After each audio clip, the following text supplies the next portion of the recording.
자, 오늘은 원자의 스펙트럼에 대해서 하게 될 거고요. 이때 원자는 뭐 원자 다 하는 게 아니라 수소 원자 달랑 하나 하게 되겠습니다. 수소 원자의 스펙트럼에 대해서 얘기를 할 겁니다.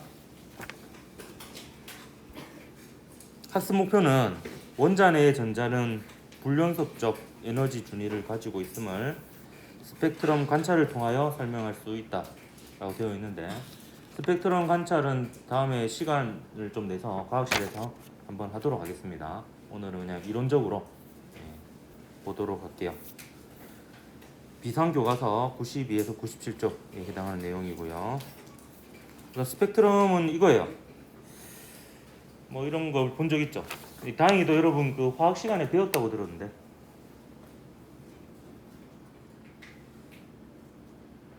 맞나요? 1학기 때? 그런 거 같기도 하고 아닌 것 같기도 하고, 계속 그렇게 까먹으니까 살이 찌는 겁니다. 네. 자, 여기 스펙트럼인데, 이게 색깔이, 빛의 색깔 같은 경우에 에너지하고 관련이 있거든요. 에너지하고 관련이 있고, 그 빛에는 보통 여러 가지 색깔, 여러 가지 에너지를 가지는 빛들이 섞여 있습니다. 섞여 있는데 얘를 분리해서 보는 게 스펙트럼이 되겠습니다. 뭐 분리하는 방법은 이게 프리즘을 통과시키는 방법도 있고요. 그 회절 격자를 이용하는 방법, 뭐 이런 것들이 있는데, 그런 거는 모르더라도 일단 그 빛을 색깔별로 분리해서 관찰하는 게 스펙트럼 관찰입니다. 그 중에서 이게 빈틈없이 모든 색깔의 빛이 연속적으로 보이는 거 있죠? 이거를 연속 스펙트럼이라고 합니다.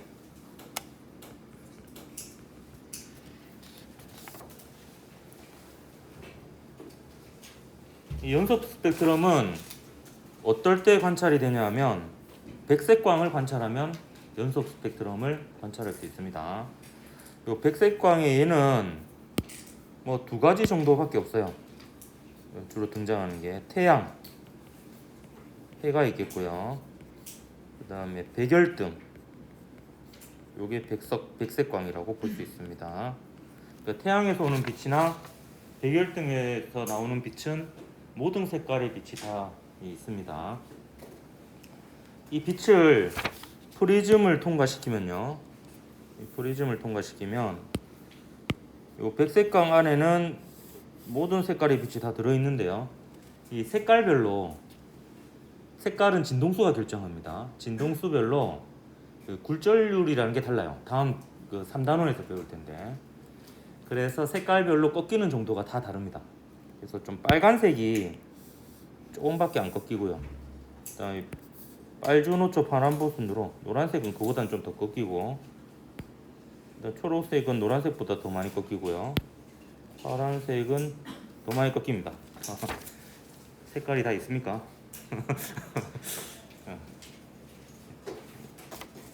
요거는 필기 내용에 포함시키지 않겠습니다. 뭐 이런 식으로 이제 분리해서 보는 게 이렇게 나타나는 겁니다. 근데 요 밑에 두 개는 뭐냐면, 밑에 두 개는 둘 다 수소 원자를 관찰한 거예요. 근데 관찰하는 방식이 좀 다릅니다. 요 두 번째 스펙트럼은 전체적으로 색깔이 다 관찰되는데 일부 색깔만 안 보이죠. 요 스펙트럼을 흡수 스펙트럼이라고 합니다. 저 시커멓게 보이는 부분이 흡수하고 관련이 있거든요. 흡수 스펙트럼이라고 하는데, 이건 어떻게 해서 만들어지냐면, 만들어지는 과정을 보면 왜 흡수 스펙트럼인지 알 겁니다. 요 백색광을 수소가 들어있는 어떤 투명한 유리 용기, 이런 것을 통과시킵니다. 통과시키면 요 백색광에는 모든 색깔의 빛이 있는데요, 이 수소 원자는 그 중에서 특정 색깔의 빛만 흡수합니다. 근데 흡수했다가 또 방출을 해요. 흡수했다가 방출했다가 흡수했다가 방출했다가 하는데, 근데 방출할 때는 이 방향성 없이 온 사방팔방으로 방출합니다. 흡수했다가 재방출할 때는. 그 중에서 이 분광기, 분광기가 있는 쪽으로, 분광기는 그 스펙트럼을 관찰하는 기구입니다. 분광기를 향해 가는 빛은 극히 일부기 때문에 매우 어둡다라고 볼 수 있어요. 거의 안 간다라고 볼 수가 있습니다. 그래서 그 부분이 이렇게 시커멓게 보이는 거예요. 그러니까 수소 원자가 특정 색깔의 빛을 흡수했기 때문에 까만색 선으로 나타나는 거죠. 그래서 흡수 스펙트럼이라고 얘기합니다. 그러니까 흡수가 그 원리인 거죠. 흡수, 선택적 흡수. 반면에 밑에 있는 그림을 보면요, 이렇게 선의 위치는 똑같은데요. 이번에는 얘는 전부 다 시커먼데 특정 색깔의 빛만 보이죠. 요게 여러분이 나중에 그 과학실에서 관찰할 스펙트럼이 되겠습니다. 요 스펙트럼은 선 스펙트럼이라고 합니다. 선 스펙트럼. 이게 선이 나타나죠. 밝게. 선이 밝게 나타날 때 선 스펙트럼입니다. 선이 어둡게 나타날 때는 흡수 스펙트럼이고요. 선이 밝게 나타날 때 선 스펙트럼입니다.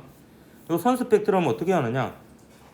그 수소 기체가 들어가 있는 방전관이라는 게 있어요. 수소 기체만 들어 있는 게 아니라 전극이 들어가 있습니다.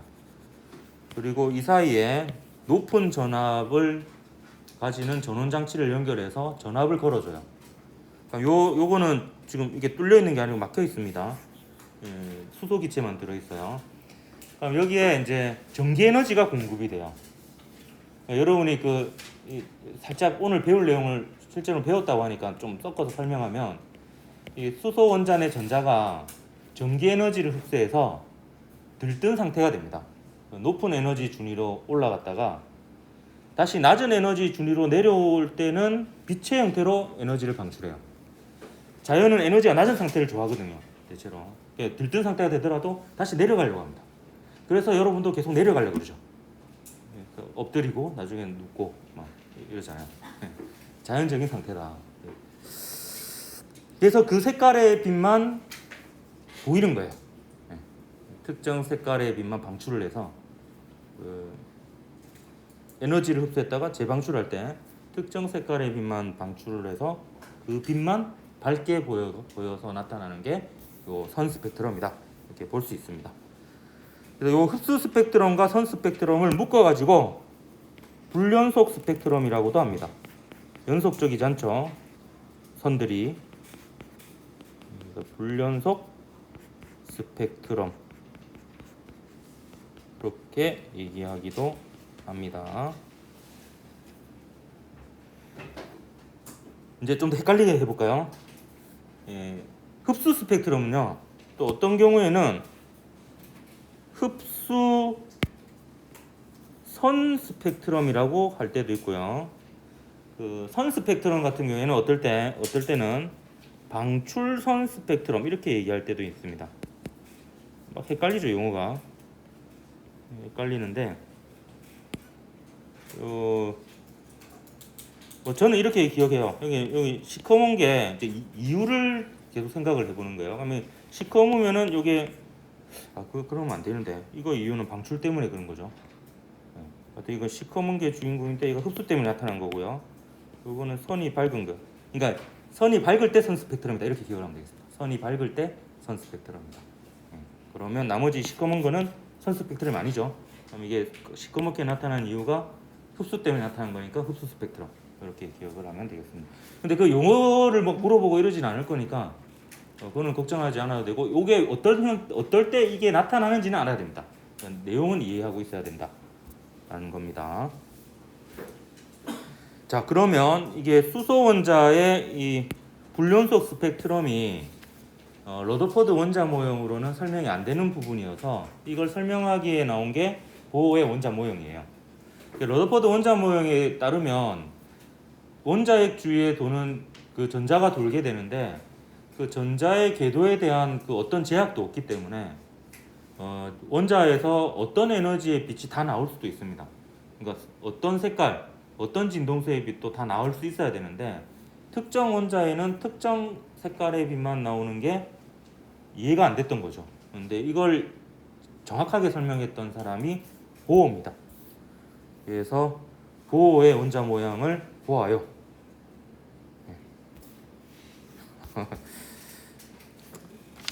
아, 이제 이것도 올해는 한 번만 더 하면 됩니다. 한 반 남았거든. 아, 대충 이 시점에 이 농담을 하면 어떤 반응이 나올지까지 다 알고 있어요. 단연간의 경험을 통해서. 그래도 이제 중간중간에 넣어야지 그나마 잠이 좀 깨기 때문에 꿋꿋이 합니다. 화가 나도 됩니다. 짜증이 나도 되고 잠만 깨면 되는 거거든요. 예. 웃기는 게 목적이 아니에요. 예. 잠을 깨우는 게 목적입니다. 예. 어쩔 때 애들 막 욕도 해요. 막 아이씨 이러면서. 보고 있다는 거죠. I see. 양자 조건 한번 보도록 할게요. 양자 조건. 자, 보호의 원자 모형인데 이 원자는 어떤 원자일까요? 아, 주로 제 질문은 제가 답합니다. 너무 부담 가질 필요가 없습니다. 부담을 전혀 안 가지고 있는 것 같진 하지만 수소입니다. 수소인데 수소 원자 내에서도 수소 원자는 양성자와 전자로 이루어져 있잖아요. 이 중에서 관심 있는 부분은 전자가 되겠습니다. 수소 원자 내 전자. 왜냐하면 양성자는 뭐 별 변화가 없어요. 그냥 중심에 우두커니 딱 있거든요. 그냥. 근데 전자는 막 가볍잖아요. 막 이리 갔다 저리 갔다 막 이렇게 왔다리 갔다리 합니다. 전자 때문에 모든 현상이 일어나거든요. 그래서 수소 원자 내 전자에 대한 얘기예요. 그래서 양자 조건도 그 전자에 대한 얘기입니다. 그래서 전자는 후자 아닙니다. 전자는 원자의 주위에 되게 머쓱하네. 특정한 궤도에서만 존재합니다. 특정한 궤도.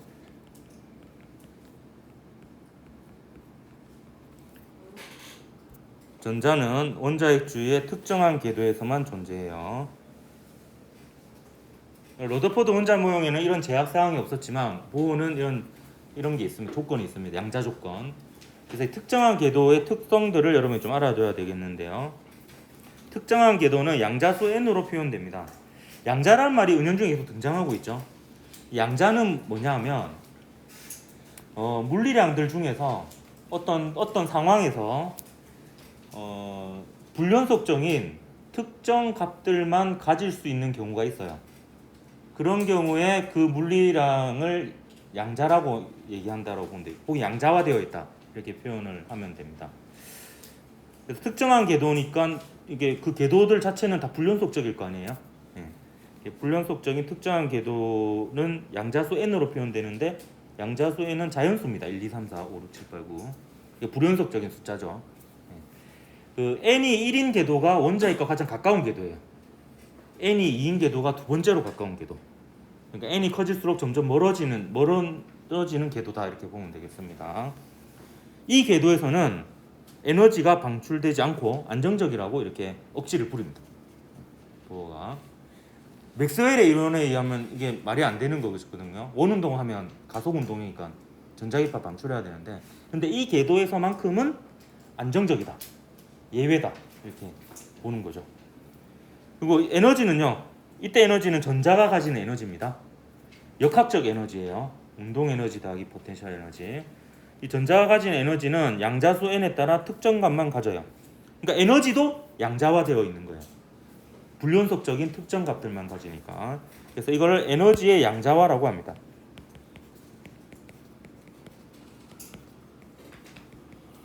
그래서 문제에 그런 표현이 나와요. 그 수소 원자 내 전자의 에너지는 양자화되어 있다. 혹은 불연속적이다. 맞는 말이 되겠습니다. 이 특정 값은 표기할 때 어떻게 표기하냐면 En 이렇게 표기합니다. 양자수 n에 의한 결정되는 에너지죠. 그래서 En. 그러니까 그 가장 안쪽 궤도에서 전자가 가진 에너지는 E1이 되겠고요. 두 번째 궤도에서는 E2. 세 번째 궤도에서 전자가 가진 에너지는 E3. n = 4인 궤도에서 전자가 가진 에너지는 E4 이렇게 되겠습니다. 이 에너지의 이름이 영어로는 에너지 레벨이고 우리말은 에너지 준위 이렇게 얘기합니다. 에너지 준위.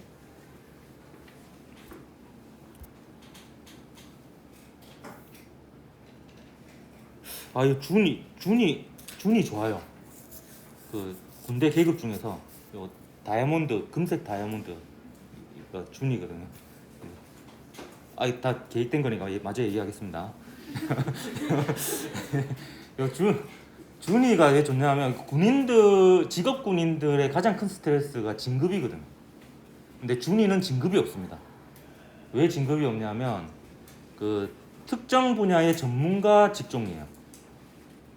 그래서 이 사람들은 대우를 잘 받아요. 일단 그 분야는 그 사람들이 제일 잘 아는 거예요. 전문가예요. 그래서 좀 헬기 조종사, 뭐 탄약관 이런 분들이 준입니다. 월급도 괜찮고요. 안정적이고 진급 걱정 안 해도 되고 스트레스가 별로 없는 거죠. 되게 좋습니다. 준이. 같은 의미는 아닙니다.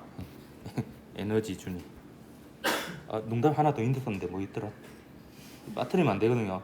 혹시 그 시간에 빠뜨리면 다음 시간에 보충해 줍니다. 여러분은 제가 아까 얘기할 때 두 번째 궤도 n = 2인 궤도에서 전자가 가지는 에너지를 E2라고 했잖아요. 이걸 기가 막히게 알아듣죠. 이게 경상도 표준어의 장점인데요. 2의 2승, 2의 2승, 2의 2승, 2의 2승 다 구분하죠, 여러분은. 이거 나중에 대학 가가지고 그 서울 사는 친구들한테 테스트 해보십시오. 구분 못합니다. 전부 다 2의 2승, 2의 2승, 2의 2승, 2의 2승 이렇게 읽어요. 우리가 말해도 구분을 못해요. 이게 우리 경상도 표준의 파워풀한 점이다. 우리나라 말이 원래 예전에 중국처럼 사성이 좀 있었는데 그게 그 서울 사투리에서는 없어졌는데 경상도 표준에는 아직 잔재가 남아 있습니다. 그래가지고 이제 이럴 때 유용하죠. 이게 굳이 쓰지 않아도 다 알아듣습니다. 이 하면 이 숫자 2죠. 했다. 에너지 주는 식을 쓰면 이렇게 됩니다. 마이너스 n 제곱분의 13.6 일렉트론 볼트입니다. 이거는 그 에너지 단위인데 몰라도 됩니다. 숫자 까먹어도 되고요. 근데 이게 마이너스가 중요한 의미를 가져요. 이 마이너스는 에너지 같은 경우에는요, 마이너스가 크기를 뜻합니다. 그러니까 힘이나 전기장 이런 거는 그 부호가 방향이었죠. 전하량 같은 경우에는 부호가 전하의 종류였고, 근데 에너지는 마이너스라고 하면은 크기를 의미하기 때문에 마이너스이면서 절대값이 크면 에너지가 작은 겁니다. 마이너스면서 절대값이 작아야지 에너지가 큰 거예요. 그럼 n = 1인 궤도하고 n = 2인 궤도 비교해 보면 언제 절대값이 더 커요? n = 1일 때가 절대값이 더 크죠? 그래서 n = 1일 때가 가장 에너지가 낮은 상태입니다. 그래서 바닥 상태라고도 하죠. 그래서 n이 커질수록 에너지가 커집니다. 그러니까 n이 커질수록 거리도 멀어지고 에너지도 커진다. 이렇게 경향성을 기억하면 되겠습니다. 요거 그래프로 그리면 이렇게 되죠. 이렇게 되는데 사실 정확한 그래프가 아닙니다. n은 자연수만 존재한다 그랬죠. 1, 2, 3, 4. 그렇기 때문에 정확하게 그래프를 그리면 이렇게 점을 찍어야 됩니다. 그래서 n = 1일 때 전자가 가지는 에너지 E 1이죠. n = 2일 때 전자가 가지는 에너지 E 2. n = 3일 때 전자가 가지는 에너지 n = 4일 때 전자가 가지는 에너지. 요거를 선을 좀 길게 해서 그린 게 요 그림이에요. 요게 이제 문제에서 종종 자주 등장하죠. 요 관련. 그래서 요거는 여러분 기억하십시오. 요 에너지 준위 선이 나오잖아요. 그럼 얘는 그래프입니다. 이게 요 세로축이 에너지 준위인 그래프예요. 그렇기 때문에 요 길이들 있잖아요. 요 길이들이 에너지 차이에 해당이 됩니다. 정확하게. 그래서 요 길이로 크기를 비교할 수 있습니다. 그래서 이 그래프는 이거는 그래프고 따라서 이 선의 길이가 에너지의 차이들에 해당이 된다라는 거예요. 요까지만 하고 요 두 번째 진동수 조건에 대해서 좀 설명을 할까 합니다. 일단 첫 번째 조건은 전자가 특정 궤도에 있다. 그 궤도는 양자수 n으로 표현되어지고 그 양자수 n에 따라 특정 에너지 값들만 가진다라는 게 첫 번째 조건입니다. 거기서 안정적으로 존재한다. 두 번째는 전위에 관한 건데 전위는 전자의 이동을 줄임말입니다. 이거는 거짓말입니다. 그냥 저는 그런 식으로 그냥 기억을 했었습니다. 근데 그런 뜻은 아닌 걸로 알고 있어요. 전이가 그냥 전자 이동이라고 보면 됩니다. 근데 전자가 에너지 준위 사이를 이동하는 겁니다. 이동하는데 자 여기 n = 1인 궤도, n = 2인 궤도 중에서 얘가 가장 가깝고요. 거리가 작고 에너지가 제일 작은 궤도라고 그랬죠. 그 다음에 이게 두 번째로 에너지가 작은 궤도입니다. 그러니까 이 1보다는 이 2가 더 큰 거죠. 그러니까 얘가 이렇게 이동할 수 있어요. 방금도 틀린 말을 한 겁니다. 이렇게 이동 못합니다. 왜냐하면 여기는 전자가 있을 수 없는 상태예요. 그래서 이동할 때 이렇게 이동합니다.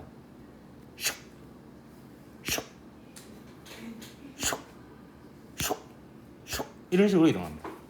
순간 이동합니다. 순간 이동.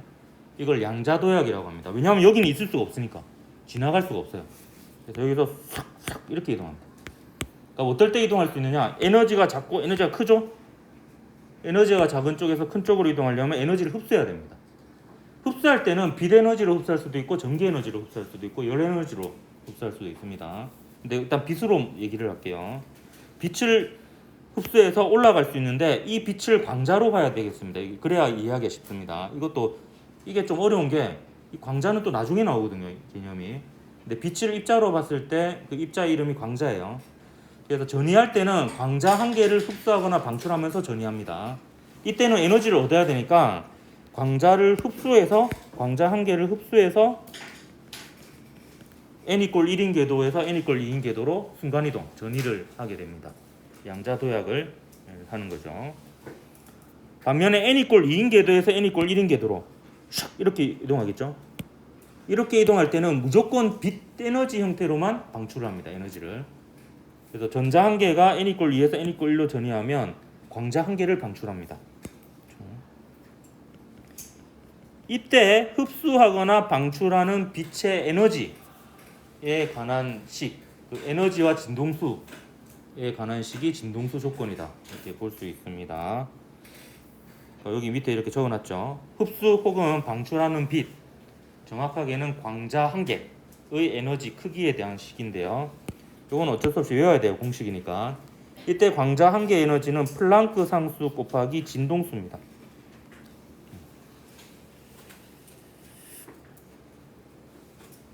플랑크 상수는 말 그대로 상수죠. 상수니까 그러면 그 흡수하거나 방출하는 광자 한 개의 에너지가 크다라는 거는 진동수가 크다라는 겁니다. 진동수가 큰 거는 가시광선으로 치면은 빨주노초 파란보 중에서 보라색 쪽에 가까운 빛이 되겠습니다.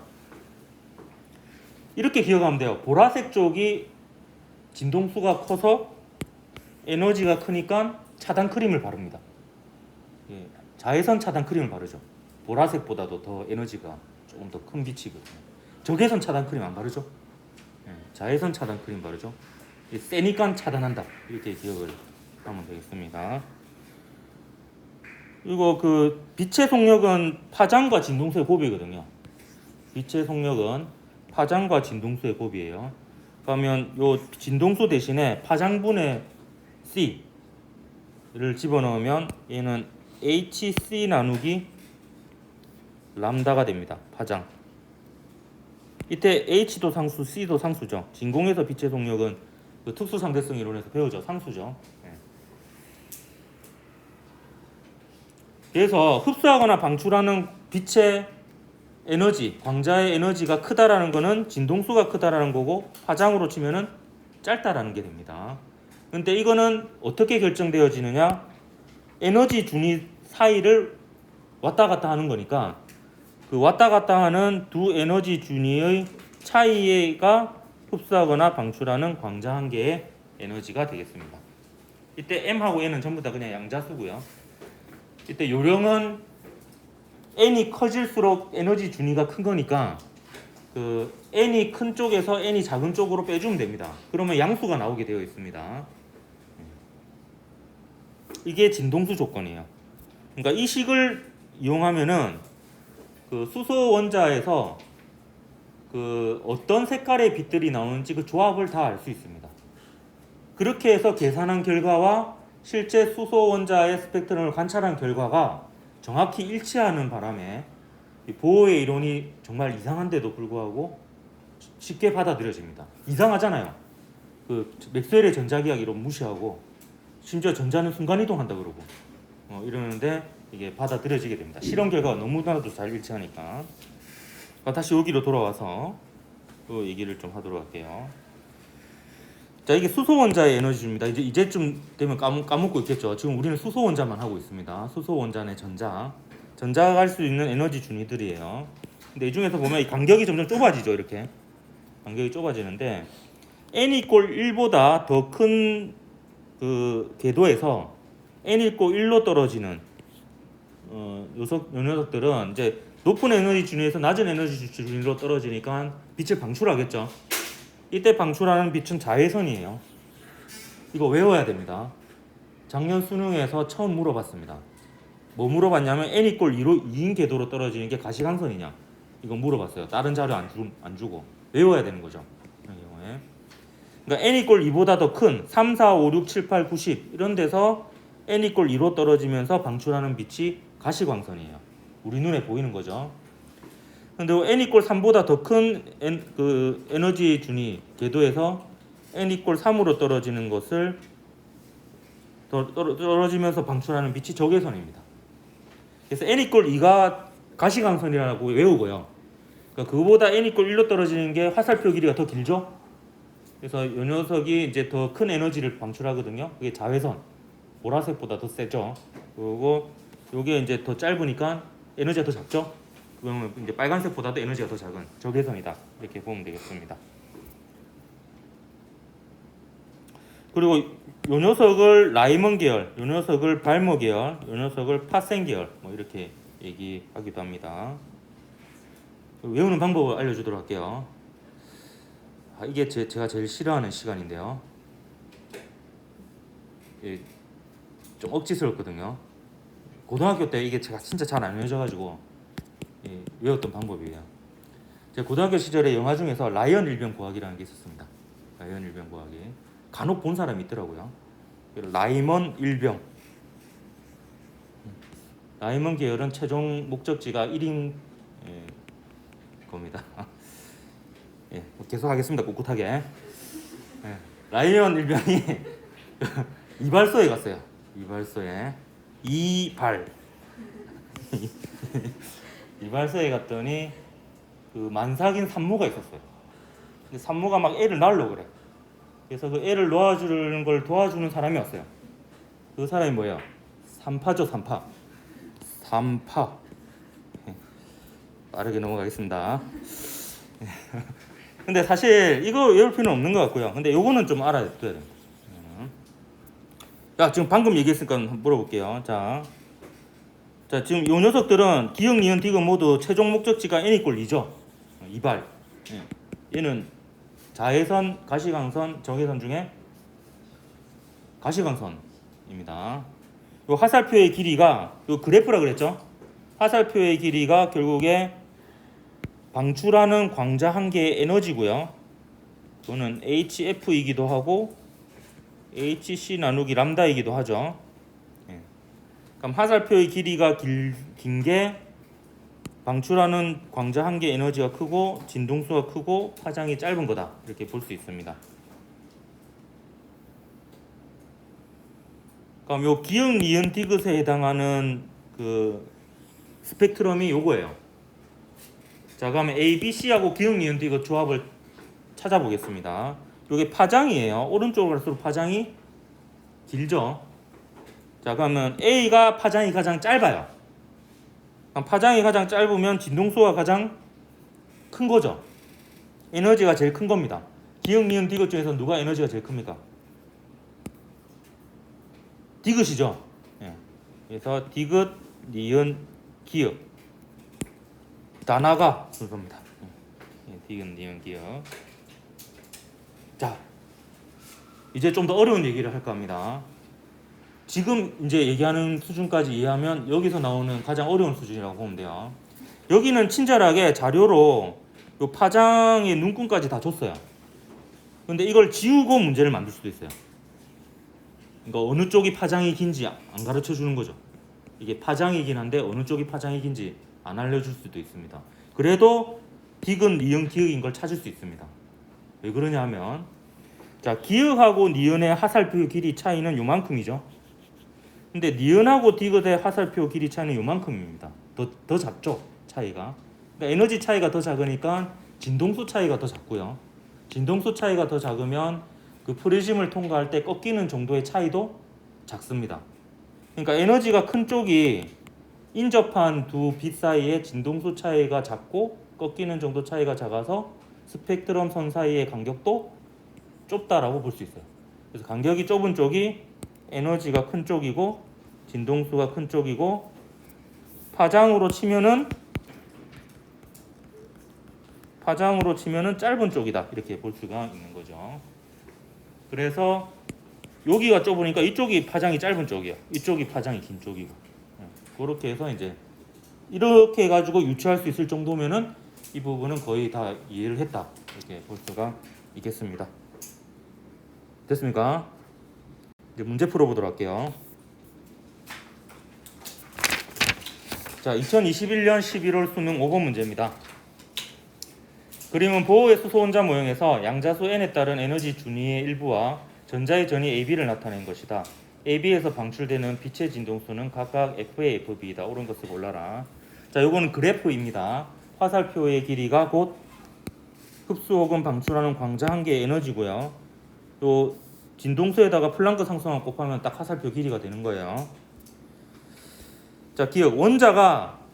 전자가 원자핵으로부터 받는 전기력의 크기는 n=1인 궤도에서가 n=2인 궤도에서보다 크다 했는데 요거는 전기력이죠. 전기력.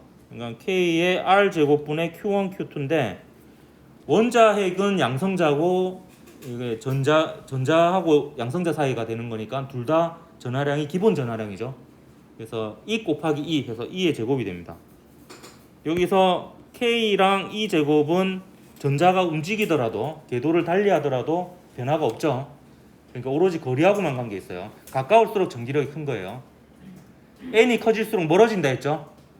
그래서 n=1인 궤도가 n=2인 궤보다 더 가까워요. 가까우면 전기력이 더 크겠죠. 그래서 기억은 맞습니다. 일단 B에서 방출되는 빛은 가시광선이다. 이걸 이제 처음 물어봤다는 거예요. B에서 방출되는 거는 n=2로 떨어진 거죠.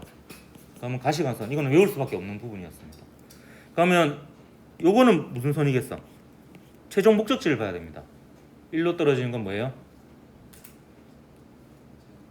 얘보다 길죠? 자외선입니다. 자외선. 얘도 자외선이에요. 3에서 1로 떨어지는 것도. 4에서 1로 떨어진 것도 자외선이고요. 그 다음에 4에서 2로 떨어지는 거는 가시광선이 되겠습니다. 5에서 2로 떨어진 것도 가시광선이고 최종 목적지가 중요한 겁니다. 그래서 니은 맞아요. 그 다음 FA 더하기 FB는 H분의 E3 빼기 이온이다 했는데 여기다가 H를 곱해버리면 HFA 더하기 HFB가 뭔지 봅시다. 요게 HFA고 얘가 HFB죠. 요거 두 개 더하면은 요거죠. 요거는 E3 빼기 이온이죠. 여기 적어볼까요? 위에다 적어볼게요. HFA 더하기 요 색깔로 이렇게 해볼까요? HFA가 요거고요. 더하기 HFB 요게 요겁니다. 는 E3 빼기 이온이죠. 따라서 양변의 H를 나누면 FA 더하기 FB는 H분의 E3 빼기 이온이 됩니다. 절대값 사실 뭐 안 붙여도 상관이 없었습니다. 붙여도 상관이 없죠. 디니디에서 5번이 답이었습니다. 2021년 6월 고3 모의평가 7번 문제 보도록 하겠습니다. 그림은 보호의 수소 원자 모형에서 양자수 n에 따른 전자의 궤도의 일부와 전자의 전위 ABC를 표는 n에 따른 에너지를 나타낸 것이다. ABC에서 방출되는 빛의 진동수는 각각 FA, FB, FC입니다. 제가 일부러 요 문제하고 요 문제를 비교하려고 가져왔어요. 뭐냐면 이거 그래프입니다. 그래서 화살표의 길이가 정확히 에너지의 차이예요. 흡수하거나 방출하는 광자 한 개 에너지입니다. 근데 얘는 그래프가 아닙니다. 요거는 그냥 전자의 궤도를 도식화해 놓은 그림이에요. 그렇기 때문에 요 화살표의 길이가 에너지의 크기가 아닙니다. 그래서 이렇게 나올 때는 화살표의 길이로 에너지 크기 비교하면 안 됩니다. 에너지 크기 비교할 때는 다른 자료를 봐야 돼요. 오늘 제 표가 있죠. 요 표 보고 에너지 크기 비교를 해야 됩니다. 자, 기억. 방출되는 빛의 파장은 A에서가 B에서보다 짧다 했는데, 자, A 같은 경우에 2하고 1 사이의 전이죠. 그러니까 요 사이의 전입니다. B는 2하고 3 사이, 요 사이의 전이죠. 그럼 에너지 차이를 한번 구해보겠습니다. 우선 FM대로 먼저 구해볼게요. FM대로 구하면 N이 큰 쪽에서 N이 작은 쪽으로 빼면 돼요, 항상. 그러면 마이너스 3.4 빼기 마이너스 13.6 하면 돼요. 그러면 10.2가 됩니다. 근데 실제로 여러분 문제 풀 때는 이렇게 할 필요 없어요. 전부 다 마이너스거든요, 어차피. 전부 다 마이너스니까. 근데 절대값이 큰 쪽에서 절대값이 작은 쪽으로 그냥 숫자만 보고 빼면 됩니다. 13.6 빼기 3.4 하면 된다는 거죠. 예. 그러면 된답니다. 예. 그다음 그럼 이 B는 어떻게 하면 되겠어? 3.4 빼기 1.51 하면 되겠죠. 근데 굳이 계산 안 해도 얘보다 작죠. 예. 뭐 계산하면 계산 결과는 1.89가 돼요. 그래서 이제 얘랑 비교해 보면 A가 더 에너지가 큽니다. A가. 그럼 A가 에너지가 더 크니까 이거 적어볼까요? E는 HF는 파장을 물어보니까 여기까지 써볼게요. 그러면 에너지를 비교해 보면은 A가 B보다 크죠. 그럼 진동수로 치면은 A가 B보다 크고요. 파장으로처럼 A하고 B하고 비교해 보면은 B가 더 길어야 됩니다. 그러니까 A가 B보다 짧다 맞는 거죠. 됐습니까? 자, 그 다음 봅시다. FA하고요 FB 더하기 FC를 비교해 보고 있습니다. 그럼 FA하고요 FB 더하기 FC는 전위로 치면은 요게 되겠죠. 요게 FB 더하기 FC가 되겠습니다. 그럼 FA 같은 경우에는 아까 구한이 10.2입니다. 1하고 2 사이 C3인데 FB 더하기 FC하고 관련 있는 거는 2하고 4 사이죠. 네, 요 사이의 차이입니다. 근데 요 사이의 차이도 굳이 계산 안 해봐도 요게 10이 넘어요. 근데 2하고 4 사이는 3.4 빼기 0.85니까 더 작죠. 네. 뭐 굳이 계산하면은 2.55가 나옵니다. 근데 실제로 문제 풀 때는 계산할 것까지는 없죠. 그래서 에너지가 더 작습니다. 여기다가 H 곱하면 에너지잖아. 여기다 H 곱하면 에너지죠. 이렇게 비교했을 때 이렇게 됩니다. 이렇게. 1하고 2 사이가 2하고 4 사이보다 더 큽니다. 그래서 니은 틀렸고요. 그 다음에 전자가 원자핵으로부터 받는 전기력의 크기는 n = 2일 때가 n = 3일 때보다 작다. 이렇게 되어 있는데 역시 전기력의 크기는 가까울수록 더 크죠. n = 2일 때가 더 3일 때보다 가깝죠. 가까우면 더 커야 되겠죠. 그래서 기만 기어서 1번이 답이 됩니다. 수소 원자 안에 전자가 가진 에너지가 전부 다 마이너스고요. 마이너스 이게 제일 큰 게 0이에요. n이 무한대가 되면. 그러면 0을 넘어서서 플러스가 된다는 거는 원자핵의 구석으로부터 벗어나게 되는 겁니다. 그래서 여기 잘 보면요. 1하고 2 사이가 10이 넘어요. 근데 이미 2는 3.4까지 와버렸죠. 그러니까 얘가 무한대인 것까지만 해도 3.4밖에 안 돼요. 그러니까 1하고 2 사이가 무조건 그 위에 거보다 더 큽니다. 이것도 특성을 하나 알아두면 좋습니다. 다음 나중에 실험할 거는요. 이거는 옛날에는 만들고요. 학교에 요게 있습니다. 이게 조별로 한 개씩 실험이 되고요. 이 안에 뭐 헬륨 기체, 수은 기체, 네온 기체에 들어있는 거 하나밖에 없고 요새는 수은 대신에 아르곤이 들어가 있습니다. 이게 수은이 뭐 몸에 안 좋아서 그런 것 같아요. 요거를 이제 그냥 그 분광기로 관찰을 할 거예요. 분광기로 관찰하면 그 원소가 다르면 그 나오는 색깔이 다 다르게 나옵니다. 그래서 잘 보면은 이제 요거는 인터넷에서 찾은 자료고요. 백과사전. 이건 실제로 실험에서 스펙트럼을 찍은 건데 여기 잘 보면은 이게 잘 맞아 떨어지죠. 헬륨. 그래서 요 과학사에서 판 물건이 사기가 아니라는 거 확인할 수 있었고요. 이거는 네온은 사실 근데 뭐 이렇게 나와가지고 비교가 잘 안 돼요. 안 되고 이 수은이 정말 잘 되는데 이게 이제 하나밖에 없어요. 요새는 안 팔아요. 유해 물질 이런 거 잘 안 팔아가지고 이제는 학교에 하나 남아 있습니다. 이런 식으로 각 원소마다 이제 그 궤도 있을 수 있는 궤도들이 다 다르기 때문에 에너지 준위 패턴이 그 에너지 준위 차이도 다 다르겠죠. 그래서 색깔이 다 이제 다 다르게 나타납니다. 요거랑 이제 수소도 있거든요.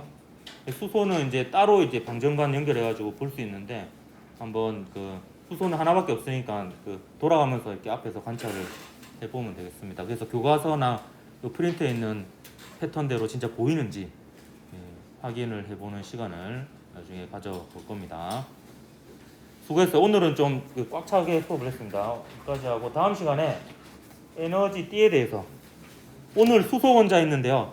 헬륨부터 해서 각종 원자 분자들은 다 건너뛰고 바로 고체로 넘어가서 고체 에너지 띠에 대해서 하도록 하겠습니다. 수고했습니다.